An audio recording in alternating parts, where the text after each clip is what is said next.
Greetings, pilots and passengers. Have you ever felt the hairs on your neck stand up for no reason? Or felt like someone was watching you? If you haven't guessed already, we're going to be talking about ghosts and the paranormal in today's video. Don't forget to subscribe to become a pilot, give this video a like, turn notifications on, and leave a comment down below about what you think about ghosts. Have you had an experience? Then let me know. Now, let's fly into today's topic.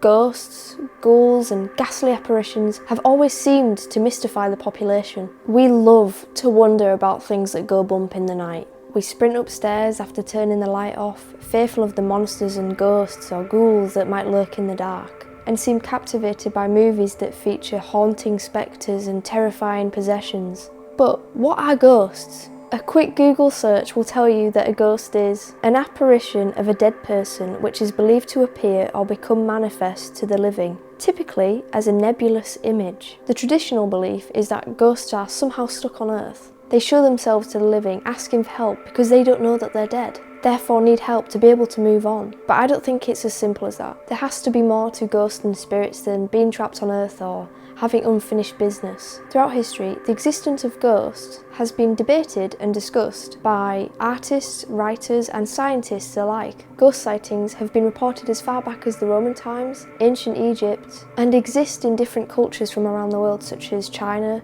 and India. During the 1st century, the famous Roman author Pliny the Younger, I'm hoping that I'm pronouncing that correctly, I'm probably not knowing me, detailed in his letters one of the first notable ghost stories. In a letter to the influential senator Licinius Sara, he wrote about the ghost of an old man who had a long beard, who often rattled chains, who haunted a man called Athenodorus in his house in Athens. Athenodorus watched the spirit walk outside into the courtyard and vanish, nowhere to be found. Athenodorus then contacted the magistrates, told them about what happened, and gave them information about a hole that should be dug where the man vanished. A hole was then dug in the spot where the man vanished, and what was found was very peculiar. The bones of a man in chains.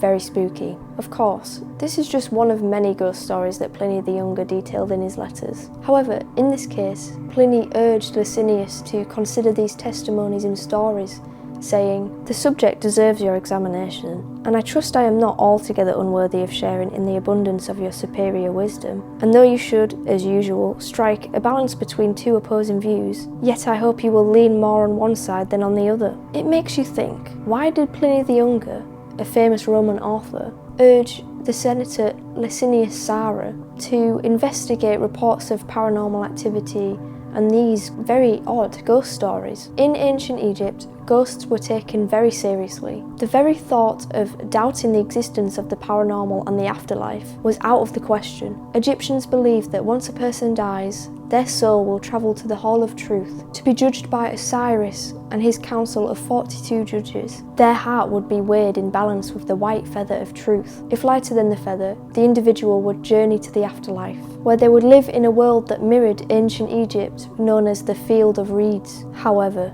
if the heart appeared heavier, then it would be thrown to the floor where it would be eaten by a monster. The weight of the heart depended on the actions you made in life, whether you lived a righteous life or not. Ancient Egyptians labelled the soul as Ka, which was perceived to be a single immortal aspect of a person. However, in later years, the soul was perceived to have multiple components, including Ba and Ka, also known as the spirit and the personality. Once a person died, the Ba and Ka would come together to form Ark, and this is the form which would return as a ghost.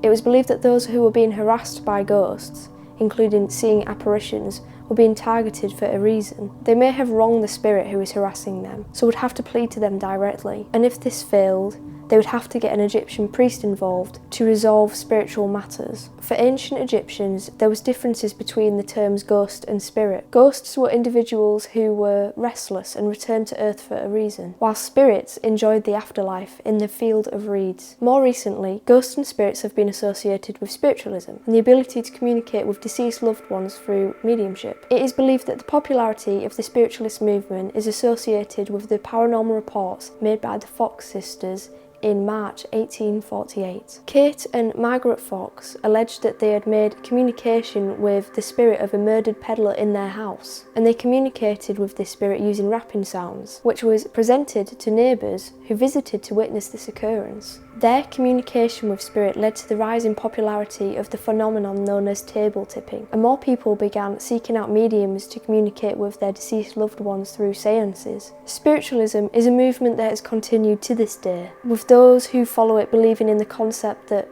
once the physical body dies, the soul lives on. Those who pass on to the other side, or the spirit world, are still able to communicate with their loved ones who are living. They may make themselves known through paranormal activity, such as manifesting as an apparition or making noises in the house. Nowadays, exploration of the paranormal is pursued through investigations by ghost hunters, such as the Ghost Adventures crew and the Paranormal Files. Using technology such as spirit boxes, Mel meters and full spectrum cameras, these groups have captured unexplainable images, audio and sometimes video of the paranormal. Whilst some sources argue that these paranormal investigators are fake and that they are unable to prove the existence of ghosts, the evidence that they allegedly capture of ghosts and ghouls is definitely an eye-opener. Some of those who believe in ghosts and spirits argue that there are different forms of hauntings or experiences that can take place. Residual hauntings are believed to be the most common form of haunting, acting like a memory on repeat. There is no intelligence associated with residual hauntings in terms of communication. It's like watching a movie. Those who witness this form of haunting are seeing a past event take place in front of their eyes,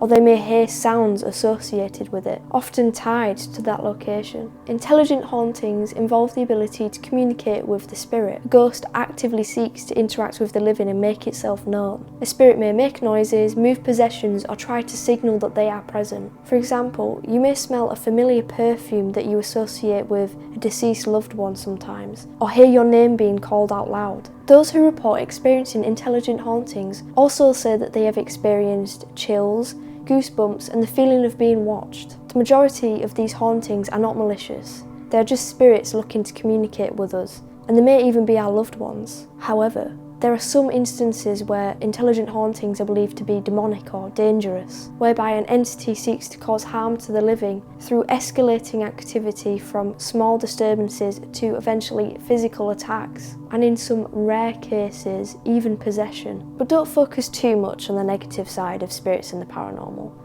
Most interactions are friendly in nature. Poltergeist hauntings involve an entity causing disturbances through moving objects or making sounds. The term poltergeist comes from the German words poltern and Geist, which literally translates to noisy ghost. Objects may be thrown around, electronics may be messed with, and knocking and scratching are reportedly associated with these events. Some believe that poltergeist activity can be associated with cases of psychokinesis or PK, where an individual may cause the perceived paranormal or poltergeist activity consciously or unconsciously, whether they realise it or not. This may be caused by overwhelming stress or emotions, leading to PK occurrences. However, whilst there are those who believe in the existence of ghosts or spirits, others argue that any evidence of the paranormal has been faked, and it is impossible to prove that ghosts are real, and it is difficult to prove that ghosts exist. One source suggests that the existence of ghosts cannot currently be proven, because we don't have the technology to detect the spirit world. Even this argument is up for debate, as some researchers argue that if a spirit world does exist, it should still be able to be measured through the physical world due to alleged evidence such as EVPs and images. Scientist Brian Cox argued that ghosts definitely aren't real because the Hadron Collider would have found them by now. Because if ghosts were to exist, they would have to be made up of pure energy, which would be detectable. Now it sounds to me Brian isn't open-minded at all about the possibility of ghosts or the paranormal being a thing. Although a recent study carried out by Dean Radin and his team of researchers on scientists and engineers who have reportedly had paranormal experiences found that 93.2% of the group that they studied endorsed at least one EHE. EHE stands for an extraordinary human experience, which ranges from strange phenomena such as intuition, all the way to dream insights. This statistic was strikingly similar to that of the general population, which was 94%. These researchers stated that the aim of this study was to evaluate the prevalence of EHEs among 3 categories of adults in the United States, and to investigate factors such as occupation, paranormal belief, mental health, and personality that might predict subjective EHE reports. The team concluded that they did not expect such high reports from these groups, which both volunteered and were selected from a sample at random because biases against such topics exist. For example, college psychology textbooks uncritically dismiss EHE topics. The fact that EHEs are not considered empirically attested to the satisfaction of the majority of the scientific establishment, plus long-standing academic taboos that restrict open discussion about these experiences and lack of research funding, likely conspire to discourage scientists and engineers from publicly expressing their beliefs about or describing personal EHEs. Opinions in the scientific community about EHEs are usually sceptical, often passionately so they concluded that they did not expect such high reports from those working in occupational fields such as science and engineering because it's such a taboo topic. If they were to maybe say that they have had a paranormal experience, they would be ridiculed, and this may affect their career in the long run. It sounds like progress needs to be made in the scientific community regarding the existence of ghosts and the paranormal. It shouldn't be a taboo topic to discuss. We should be able to have open discussions about all these different concepts and ideas without the fear of being ridiculed or dismissed. Surely there's more going on in the world around us, and that there's more to the human existence than we think or already know. The possibility of the existence of ghosts or the paranormal continues to pique our interest, and we still head to the cinema to watch the latest spooky flick, despite cowering and being covered in popcorn afterwards. With more and more people reporting paranormal experiences and investigations taking place in the scientific community around this topic, hopefully we can make progress on figuring out what ghosts really are, and that they are more than just folklore. I've experienced plenty of things I just cannot explain, from seeing the apparition of a woman stood in my parents' bedroom to hearing disembodied voices calling my name. To me, it's clear that there's so much more going on than we realise,